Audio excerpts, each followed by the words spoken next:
Now Ajax called out to Menelaus of the good war cry. God sprung Menelaus. Now I don't even think that we're going to make it back home alive out of this.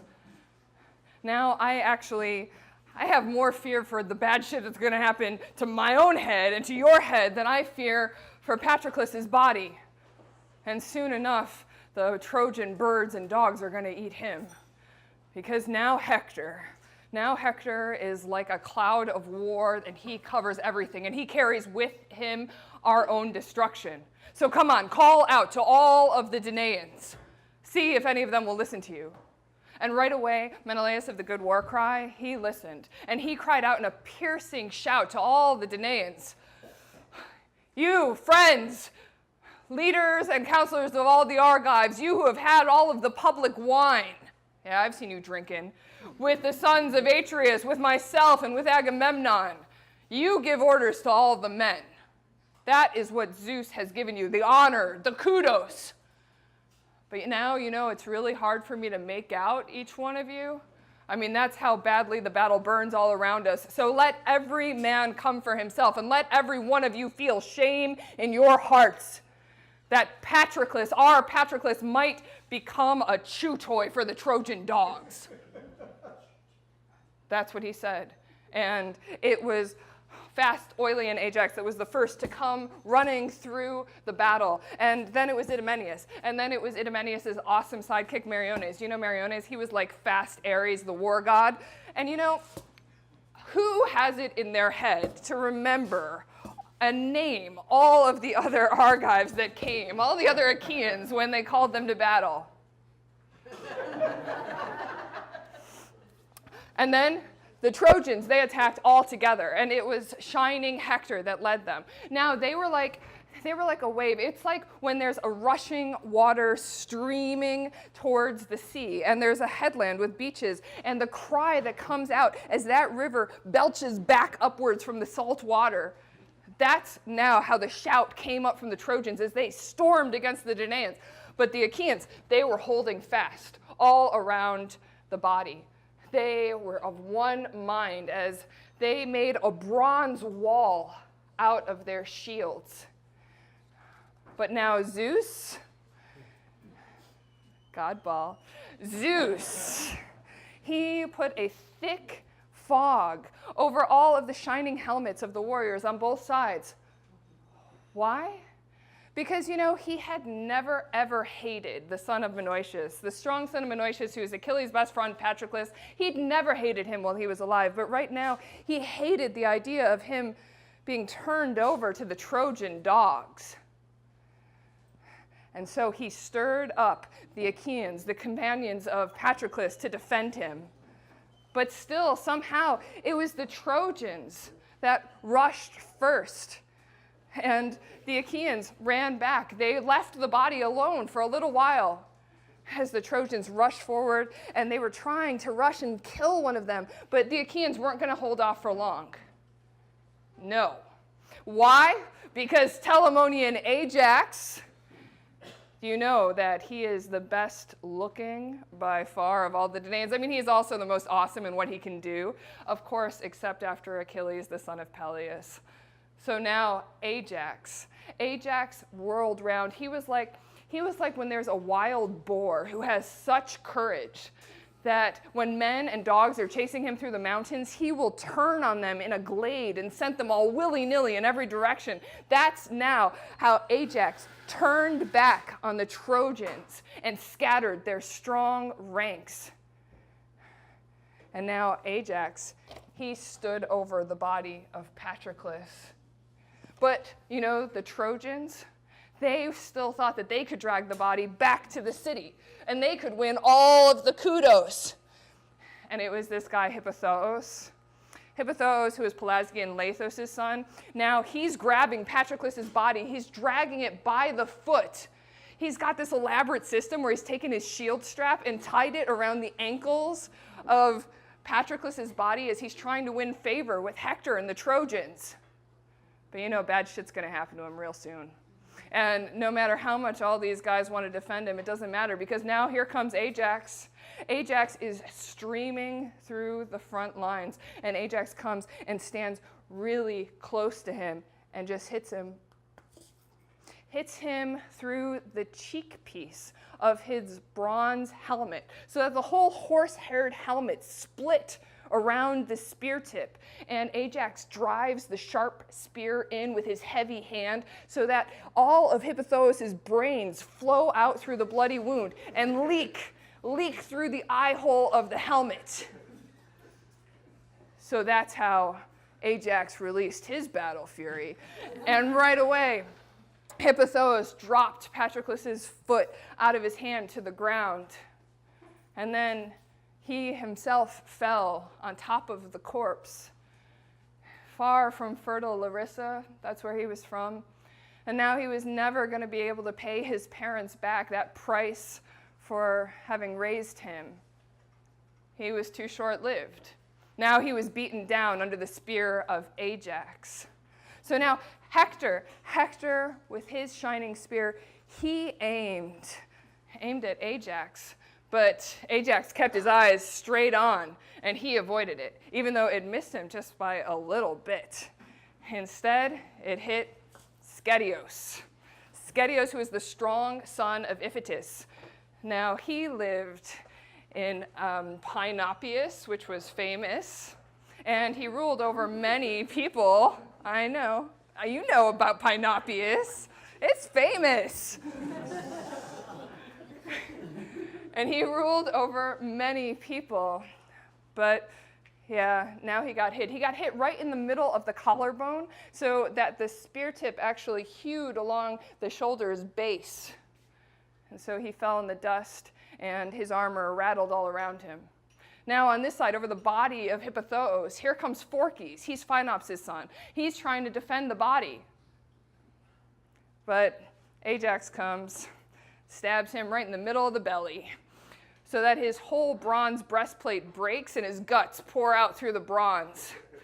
So then he falls to the dirt, and he's grabbing at the dust with his hands. So now the Trojans and Shining Hector, they run. And the Achaeans rush in, and they take the bodies of Phorkys and Hippothous, and they completely strip them of their armor. So now the Trojans, they would have run all the way back up into holy Ilion without any courage at all. And the Achaeans, beyond fate, beyond Zeus, just in their own strength, in their own power, they would have sacked the city. Except now, Apollo himself comes and stands next to Aeneas and urges him on. Now Apollo makes himself look like this herald, Periphas. Periphas, his dad is Hippitius, and he was also a herald. So now Periphas had grown old, heralding, just like his dad. He also really knew how to talk. I mean, he was just friendly with everyone. Anyway, so just like this guy, Periphas, now Apollo stood next to Aeneas and said to him, "Aeneas, now how are you about to let the city be sacked, even beyond a god? I mean, I have seen men protect more, and they have had the trust in their own strength, and the trust in their own power, and the trust in their own manliness, even when they have had far fewer numbers. And don't you know that now Zeus wants to give you the victory? That now he wants to give it to you much more than the Danaans, and yet what? You run away? It's unspeakable. You will not fight?" That's what he said. And Aeneas recognized that it was the far worker Apollo who had just spoken to him. And so right away he called out to Hector and all the other Trojans, "Hector, and all of you other Trojans and allies, shame now. Shame that we are about to run all the way back up into high Ilion, beaten down by these war-loving Argives, when there is just a god. One of the gods came and he stood next to me and he told me that Zeus is our helper, that Zeus defends us. So come on now, let's rush straight at the Danaans. Let's not make it easy for them to take this corpse of Patroclus." That's what he said. And Aeneas, he went jumping far out in front of all the others, and the Trojans, they wheeled round and stood fast. And now Aeneas, he hits Leocritus. Leocritus, who was Lycomedes' best buddy. He fell, and as he fell, warlike Lycomedes felt awful. And so now Lycomedes aims, and he hits, oh my God, what's his name? Apisaon. Apisaon, who was Hippasos' son, and he was the shepherd of the people. He gets hit in the liver, right beneath the diaphragm. You know, he was actually the best of all of the Paeonians in terms of fighting. He was so awesome at fighting, except for Asteropios, of course. And now warlike Asteropios saw that he had fallen, and he felt terrible. So now Asteropios, he wants to run straight at the Danaans and attack them, but he can't. Now the Danaans are holding fast all around the body of Patroclus. They've got their shields in a perfect circle. They've got their spears up and out. It's because Ajax has been ordering them in every way. Now Ajax has told them, not one of you ever back away from the body. Not one of you ever jump in front of the other Achaeans to fight. And so, listening to huge Ajax, they stand fast. But still, now the blood runs into the earth, and corpse falls on top of corpse, on top of Patroclus's body, both of the Trojans and of their super angry allies. And the Danaans too. You know, the Danaans, they don't get out of this battle without losing some blood too, even though far fewer of them die, because they are always remembering to defend one another, to look out for one another against sheer death.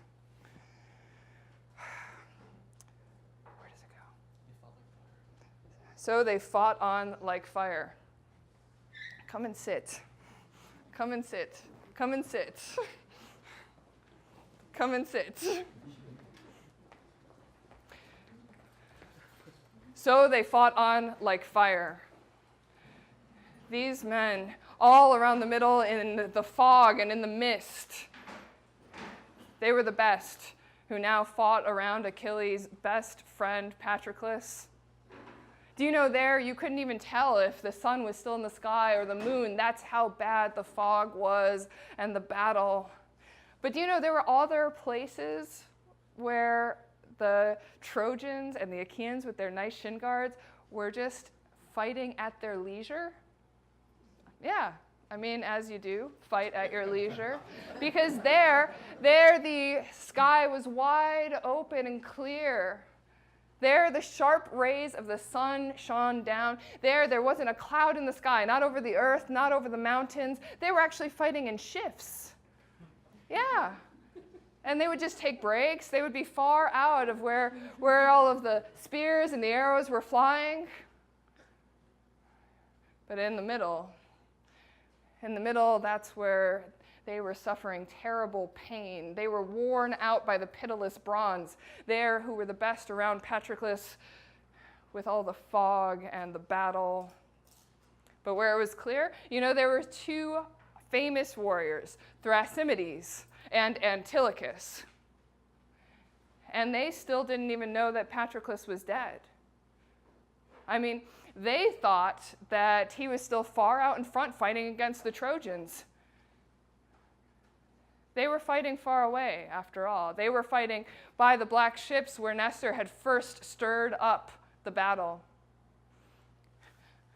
But here in the middle, it was just fighting all day long around the body of Patroclus. Now, all of the heroes, they were getting worn out. Now, their limbs were completely tired. Their legs and their knees and their feet beneath them were all worn out. They were drenched in sweat. They were so tired as they kept fighting. Now even their hands and their eyes were covered in sweat as they tried to protect the body of Patroclus. Now it was like when there's a man and he wants to make a shield out of a bull hide. So he takes a huge bull hide and he soaks it in oil until the moisture really goes deep in. And he gets a bunch of guys to stand around in a perfect circle. And he gets all of the guys to take a hold, right? So then they all tug at once, all stretching out that shield so that it's perfectly round. That's now how they stretched the body of Patroclus. Tugging here and there from both sides.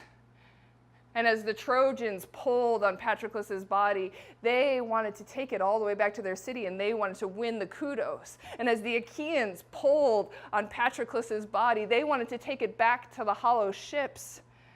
That's what they were all thinking as they were pulling and straining the battle around Patroclus's body. I mean, now not even Ares, not even Athena, none of the war gods, they couldn't look down on this battle. They couldn't make fun of it even if they were pissed off. That's how much Zeus now was stretching out the battle on both sides, all around the body of Patroclus. But you know Achilles? Achilles still didn't even know that Patroclus was dead. He had no idea. All the fighting now, it was far away under the Trojan wall, far from the ships. So he thought Patroclus was still alive. He thought he was fighting in the gates. He thought he was going to come back home safe. You know, he never ever thought that Patroclus would try to sack the city without him. He never ever thought that Patroclus would even try to sack the city with him.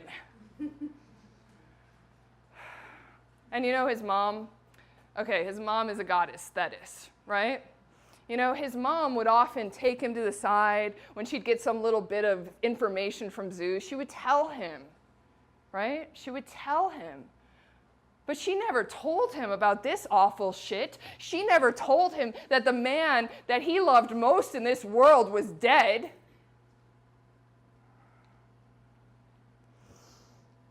So they fought. They fought all around the body of Patroclus.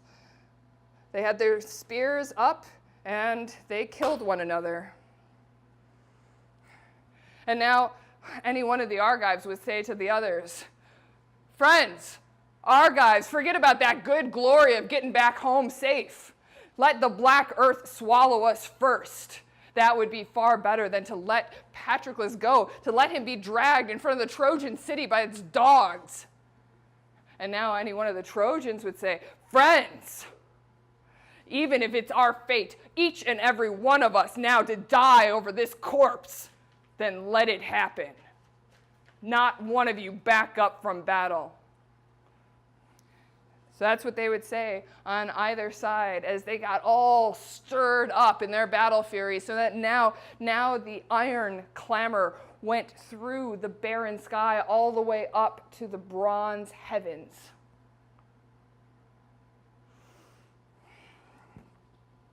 And the horses of Achilles? They stood far apart from the battle, crying. Ever since that moment when they first saw their awesome charioteer Patroclus fall down in the dust. I mean, Automedon, their charioteer, who was Diori's son, he was whipping them with the lash. He was trying to get them to move, first with gentle words, then with threats. But they would not move. They didn't want to go back towards the hollow ships on the Hellespontian plain. They did not want to go now into battle with the Trojans. They just stood there. They stood there as still as a tombstone, as a grave marker on top of a grave of a man or a woman who has died. And they held the very beautiful chariot completely still behind them as their heads drooped towards the ground. And their eyes poured warm tears. They melted with tears. That's how much they missed Patroclus. And their strong manes just kind of flitted back and forth across their yoke and across their harness. And when Zeus, the son of Kronos, when he saw these horses melting with tears, he just shook his head. Full of pity, he spoke to his own heart. Oh, God, look at these poor things. Why did we ever give ageless, deathless horses to some guy, Peleus? I mean, just so that he could share in mortal men's pain? Miserable men? I mean, what is more pathetic on this earth than mankind? I mean, out of all the things that creep and breathe, nothing is sorrier than men. But still, I will never let Priam's son Hector ride behind these horses. He already has the armor, and he brags about it, and that is enough. And I am going to put battle fury into these horses. I'm going to put it into their knees, into their chest, so that they can save their charioteer Automedon and take him back among the hollow ships. Because right now, I am still going to give the kudos to the Trojans and give them the power to kill, all the way up until they reach the hollow ships, all the way up until the sun sets and holy darkness falls. That's what he said. And he breathed great battle fury down into the knees and the chest of the horses, so that now they shook the dirt off their manes back towards the earth, and they went running, carrying Automedon now, so that he was like a hawk that darts in among geese. That's how lightly now and easily he was able to jump away from the crowd of the Trojans whenever he wanted to, or dash in to attack the Trojans whenever he wanted to. But do you know, as much as he was rushing after them and chasing them, he was never able to kill a single one. Why? Well, because he's trying to rush with his spear with one hand and control the horses with the other. And his good buddy, Alcimedon, who is the son of Laerces, who was the son of Haemon, Alcimedon sees this, and he comes running over and stands behind his chariot and is like, Automedon, man, what god put this stupid idea in your head and took all of the good thoughts right out? You can't go alone like this against the whole Trojan crowd. You know, right? You know that your buddy's dead. Your buddy's dead, and Hector has Achilles' armor now, and Hector glories in it. And Automedon answered him, his good friend Alcimedon, and said, Alcimedon, who else out of all of the Danaans could ever control Achilles' horses except for Patroclus when he was alive? But now death and powerful fate have caught him. So come, why don't you take the reins and take the whip, and you drive the horses, and I'm going to jump down from this chariot so that I can fight. That's what he said. And Alcimedon lightly took the shining reins and the whip in his hand and drove the horses, and Automedon rushed. But Shining Hector saw all this going on. And right away he says to Aeneas, who he's standing close to, hey, Aeneas, you who are the counsel bearer of the bronze-clad Trojans, these two immortal horses of Achilles have just shown up once more on the battlefield, and now they've got really crappy charioteers. Now, I think that we can take these guys. I mean, if you're game, we can take these guys. They won't bear to stand up against us in the sharp battle of Ares for 1 second. That's what he said. And Aeneas, the strong son of Anchises, he was totally game. So now these two, they got their firm leather, dry shields, firm leather shields, whatever, right? There's a lot of adjectives for these shields. They're beaten all the way around with bronze. They put them across their wide shoulders, and here they go, right? And now Chromios and Aratos come with them because they really want to kill these guys and steal the horses. Dumbasses. They're not going to make it back from going against Automedon without shedding some blood. And Automedon's over here, and he's praying to Zeus as he sees this. But, now courage and battle fury fill up his black guts. And he calls out to Alcimedon, Alcimedon, okay, look, Why don't you keep the horses not too far from me right now? I really just keep them breathing down my neck, because I don't really know if I can stand up for long against the battle fury of Hector. Not before he kills the two of us. Not before he steals Achilles' horses who have beautiful coats. Not before he sends all of the Achaeans running. Although maybe Hector will die. He could also die in the front lines. And then Automedon called out to the two Ajaxes and to Menelaus. And he said, Ajaxes and Menelaus, look, you who are the leaders of the Argives, look, there's lots of really excellent, awesome guys right now who are defending the body of Patroclus. Why don't you leave them there so that they can keep defending the body, and you come and help us, because we're actually alive. And right now, Hector and Aeneas are bearing down on us with the whole weight of tearful war. And these two, they are the best of all the Trojans. But all of this is at Zeus's knees. So I'm going to just make my throw, and maybe I'll let Zeus take care of the rest. That's what Automedon said as he aimed with his shining spear and cast, and he hit Aratos right in the middle of the perfectly round shield. And that shield did not hold up against the spear.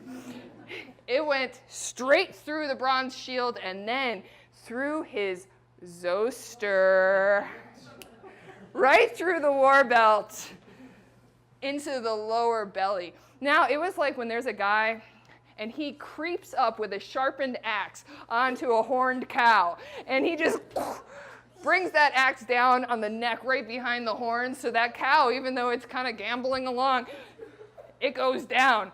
That's how Aratos was now, as he leapt forward and he took the spear, and so he fell down backwards.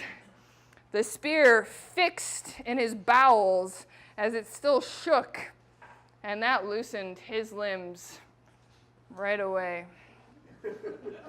So now, Shining Hector, he tries to hit Automedon, but Automedon, he's keeping his eye on it the whole time, so he ducks down forward, and the spear goes right over his head and fixes in the ground behind him. The spear butt's still shaking like boing, because it was mighty Ares that took all the battle fury out of that spear. Okay. So now our Automedon and Hector, they rush at each other with swords. But now here come the two Ajaxes. The two Ajaxes, because they heard their buddy call them, they come running through and they separate these two, and they're sending all of the Trojans running scared now. Now Hector and Aeneas and Chromios, they all leave. And they leave the body of Aratos lying there, ripped open in the guts.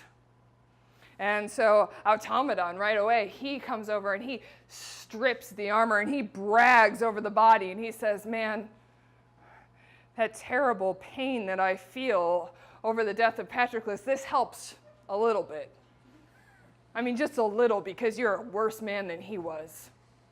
That's what he says, is he strips the bloody armor and he takes it back and puts it into his chariot, and his hands and his feet are all dripping with blood. I mean, like a lion that has killed a bull. And so still around the body of Patroclus, the battle was still stretched out, the savage battle with so many tears.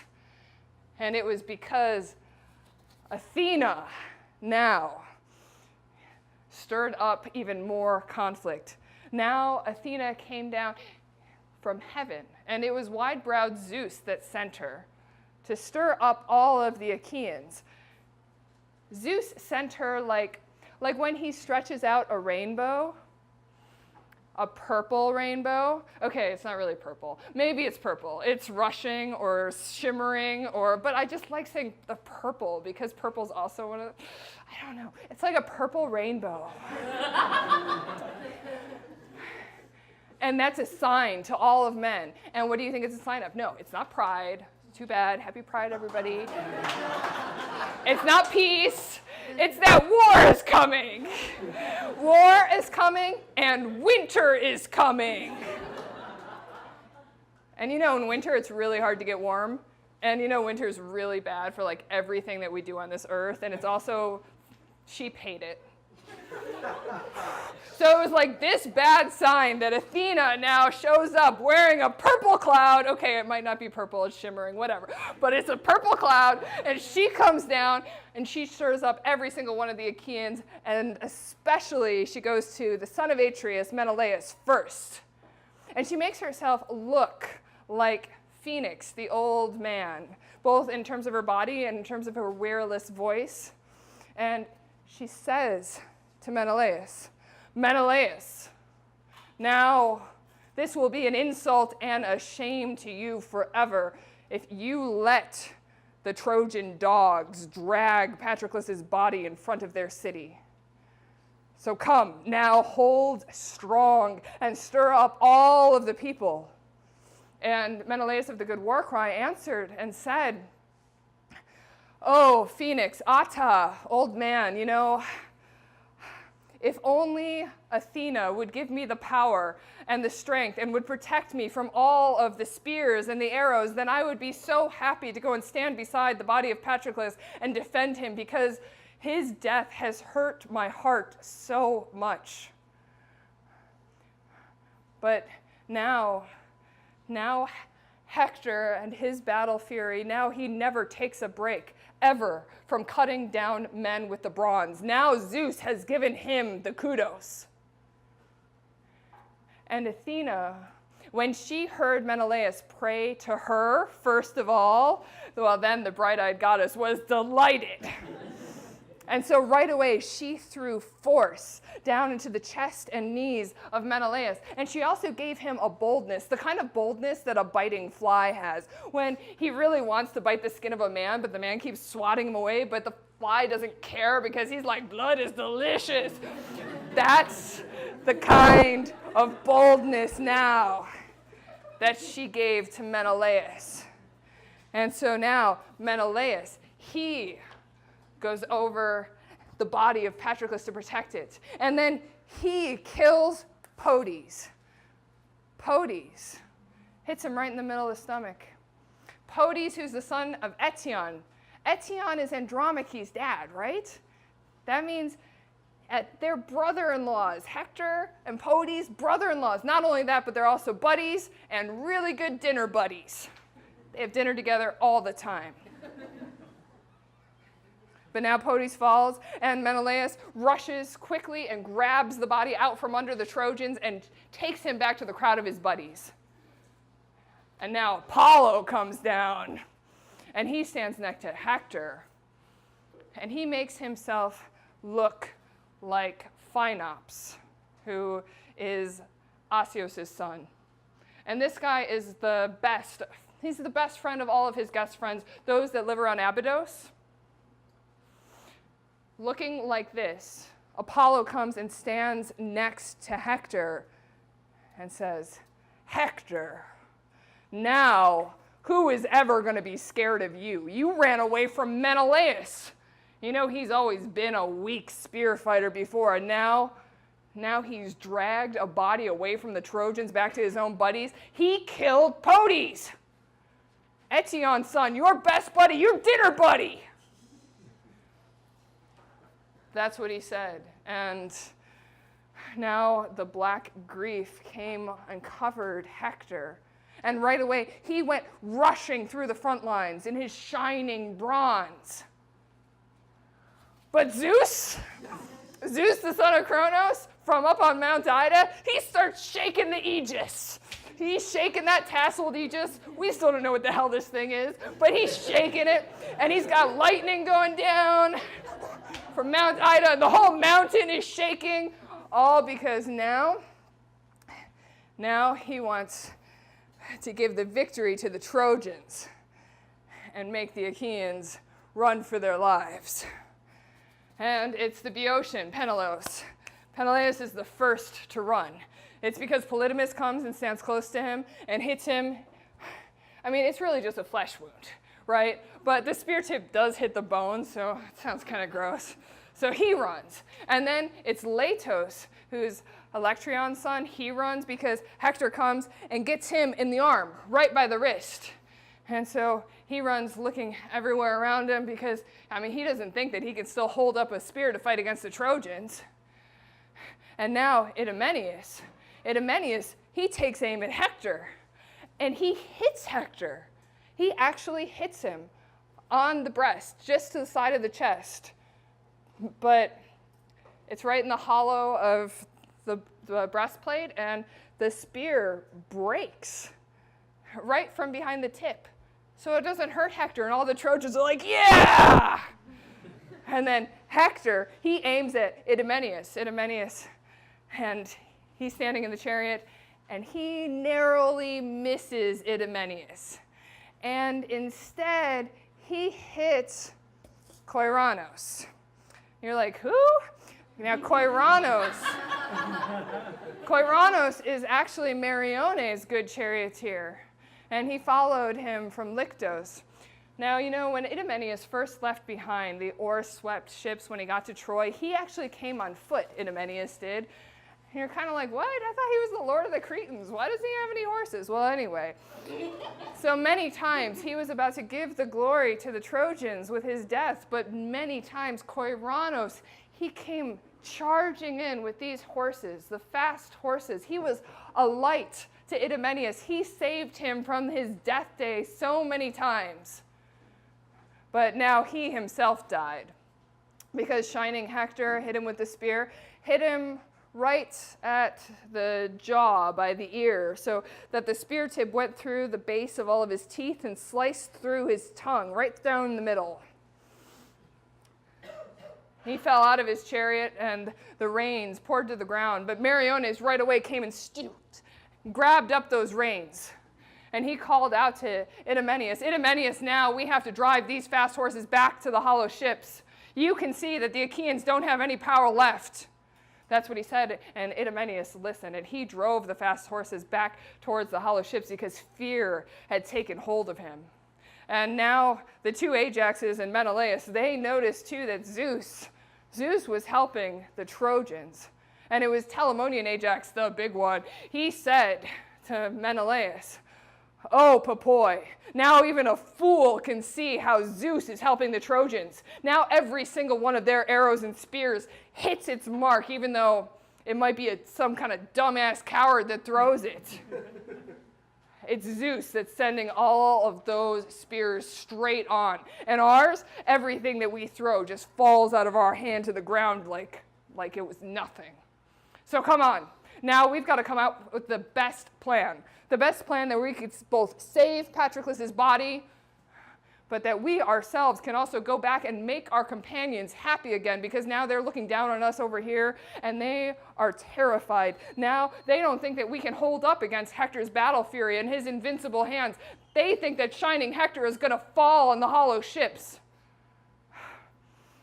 If only we could find some guy who's one of Achilles' buddies.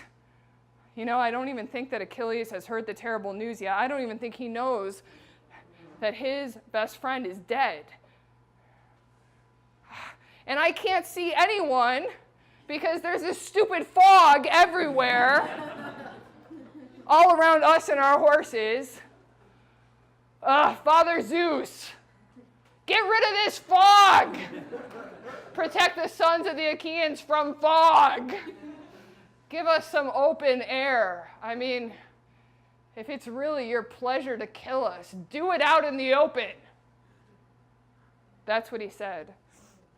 And Zeus, the son of Cronos, he felt pity for Ajax, who was crying as he prayed. And so right away, Zeus pushed away all of the mist and made the sun come out, and now the whole battle shone. And right away, Ajax said to Menelaus, all right, now, Menelaus, go quickly and see if you can find if the brilliant son of Nestor, Antilochus, is still alive somewhere. And then you can send him back to Achilles, back to the fast ships to tell him that the man he loves the most in this world is dead. That's what he said. And Menelaus right away, he listened and he went, but he didn't really go.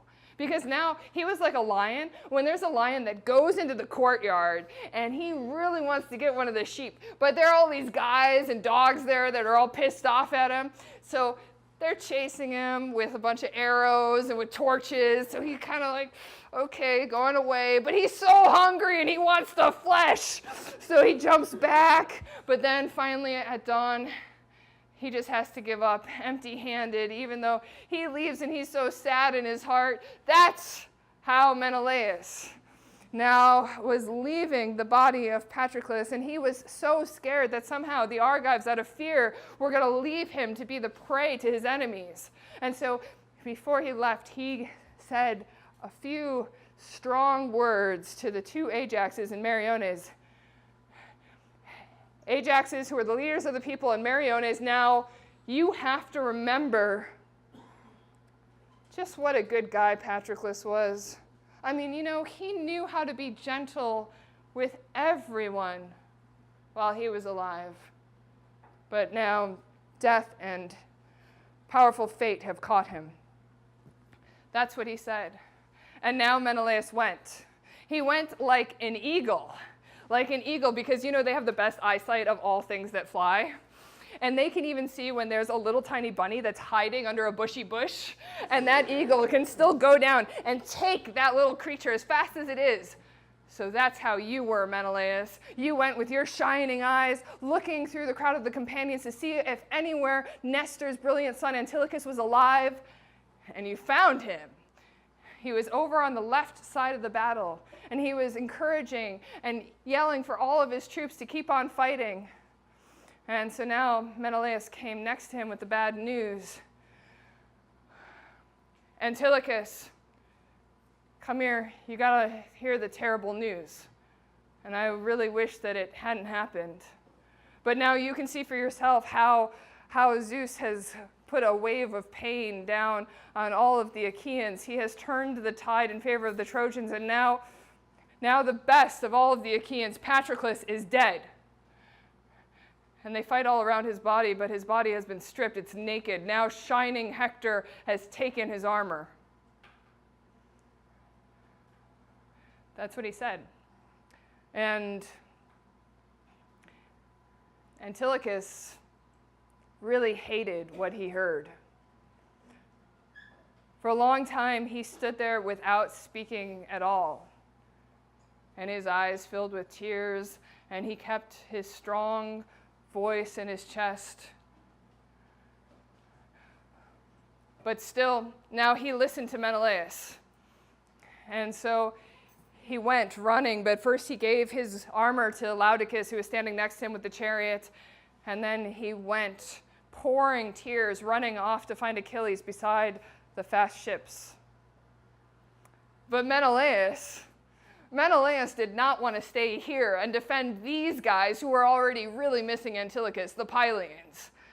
No, Menelaus, you wanted to go back to the body of the hero Patroclus, and so Menelaus left orders with Thrasymedes to keep defending these here, and he went running to stand beside the Ajaxes again. And here he called out to the Ajaxes and Meriones, Ajaxes, leaders of the people, and Meriones, now I've sent this guy, Antilochus, to go to the fast ships and tell Achilles the terrible news. But you know what? I don't think as pissed off as he is going to be at Hector that Achilles is going to be able to fight. I mean, he can't fight against the Trojans naked. He doesn't have any armor. Recap, okay? Achilles gave Patroclus his armor. When Patroclus went into battle, Patroclus died. Hector took that armor, so now Hector's wearing Achilles' armor. Achilles has no armor. So now we've got to come up with the best plan possible of how we can still take the body away and how we ourselves can escape death at the hands of the Trojans.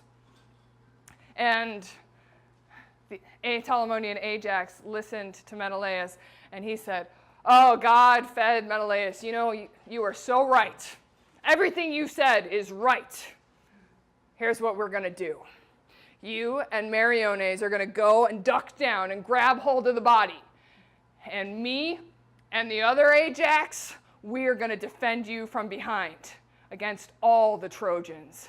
Because we have one heart, and we have the same name. And there have been many times before this that we have stood beside one another, defending in the sharp battle of Ares. That's what he said. And now right away, Meriones and Menelaus, they grabbed hold of the body, and they lifted it up high. And all of the Trojan people, they yelled out aloud when they saw the Achaeans now moving the body.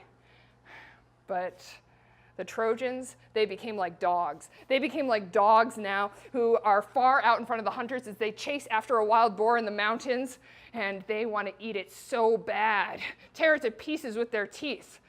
But then the boar turns on them and sends them all scattered willy-nilly. That's now what happened to the Trojans as they were chasing after with their spears and with their sharp swords. But then the Ajaxes turned on them and stood fast. Now all the Trojans, they lost all the color in their faces. Now they completely forgot their battle lust. Now not one of them would come forward and wrangle with the Ajaxes over the body. And so Meriones and Menelaus, they were desperate to get the body back fast to the hollow ships. But now the great clamor came all around them. It was like fire, a fire that scorches all the earth, that razes every house to the ground. And the strong winds that blow all around it, and the sound of it, that was the sound now of the Trojans that were coming against them, that were attacking them. But now Meriones and Menelaus, they were like two stubborn mules that are hauling either a heavy log or a heavy beam all the way down a rugged mountain path so that it could be made into a boat. Like these stubborn mules, that's how Menelaus and Meriones were carrying the corpse, and the Ajaxes were always behind them. The Ajaxes were behind them, defending them like when there's an open plain, and in the middle of the plain there's woods, and these woods protect against erosion, okay? Because literally every time there are floodwaters that come in painful streams that try to wash away everything, the woods, they stand fast against those streams. That's how the Ajaxes stood fast now. But the Trojans were always coming. They were always following them. It was especially Aeneas and Shining Hector, always the two of them. Now it was like when there's a cloud of starlings or of crows, and they're all calling out death to one another whenever they see a hawk, because the hawk is death to all the smaller birds. That's how the young men of the Achaeans were calling out to one another about death, because here were Hector and Aeneas, and all of the Achaeans, they forgot their battle lust and they ran for their lives. They ran and they dropped so much of their armor in the Danaan ditch as they ran. And so the battle never had any break at all. They fought on like fiery fire. But Antilochus, he arrived at the fast ships, and he found Achilles there. Achilles, who was standing by his straight-horned ship. Achilles was standing there, and he was thinking in his own heart about what was happening, what had happened. He said to himself, "Oh, moi. Now again the Achaeans are being driven in confusion. Now again they're falling on the hollow ships. I really hope that the gods have not brought that thing to pass, that thing that has always troubled my heart the most. Because my mom told me once, my mom told me that the best of the Myrmidons was going to die while I was still alive, that he was going to leave behind the light of the sun, that Patroclus, the son of Menoetius, would die. No, I mean, he's a hard ass, but I told him to just push the fire off of the ships. I told him not to fight with the force of Hector." That's what he was thinking in his heart and in his mind as Antilochus came and stood next to him with the bad news. And Antilochus said to him, "Brilliant Achilles, now you have to hear the terrible news, and I really wish that it hadn't happened. But now Patroclus is dead, and they fight all around his naked body. Now shining Hector has taken his armor, and the black cloud of grief fell on Achilles. And now he reached down with his hands into the dirty dust, and from the top of his head, he poured down dirt, fouling his beautiful, graceful face, pouring black ash all over his ambrosial tunic as he stretched out in the dust, massive in his mass, and ripped out his own hair.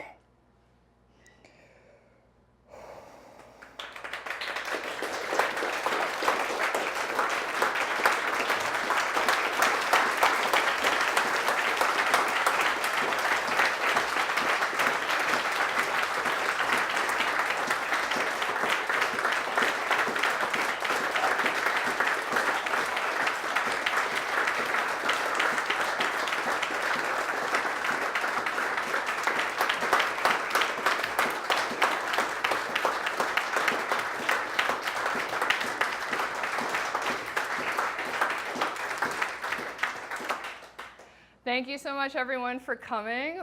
As usual, we want to thank Amit and Bardapeng. Our awesome stage manager, Anthony Pavoni.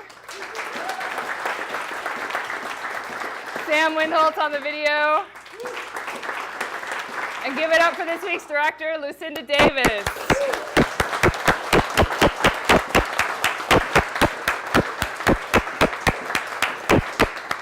And please come back next week. Paul Van Dyke is directing.